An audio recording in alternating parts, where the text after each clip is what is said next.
ঘন কুয়াশায় হজরত শাহজালাল বিমানবন্দরে ফ্লাইট ওঠানামা পরিস্থিতি কি সে বিষয়ে জানাতে যুক্ত হচ্ছেন আতিক মিসবাহ লগ্ন।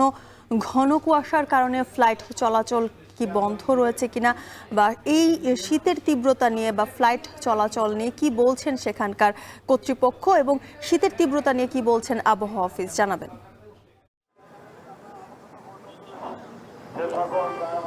যুথিকা, একদম সকাল থেকে যেহেতু কুয়াশার একটা তীব্রতা ছিল, তো সেই জায়গা থেকে কিছুটা বেগ পোহাতে হয়েছে এখানে ফ্লাইট ওঠানামার ক্ষেত্রে। এখানে ফ্লাইট ম্যানেজমেন্টের সাথে কর্তব্যরত একজন ক্যাপ্টেনের সাথে আমরা কথা বলেছি।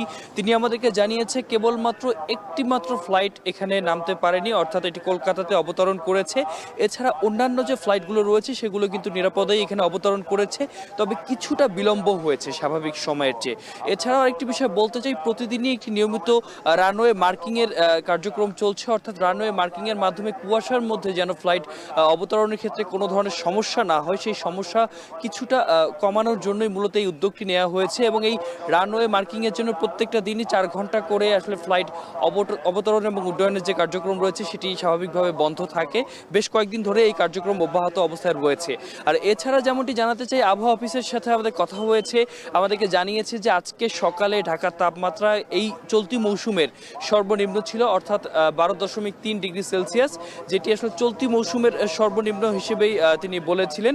তবে আপাতত আজকে এই মুহূর্তে কিন্তু এখানে রোদের দেখা পাওয়া গেছে, অর্থাৎ কিছুদিন পরে স্বাভাবিকভাবেই বলছে যে চলতি যে মাস রয়েছে পুরো মাসেই কিন্তু তাপমাত্রা নিচের মধ্যেই থাকবে। তবে আগামীকালকে অর্থাৎ সোমবার মধ্যরাত থেকে কুয়াশা এবং যে শীতের যে প্রকোপ সেটা কিছুটা বাড়বে, এমনটা আমাদেরকে জানিয়েছে।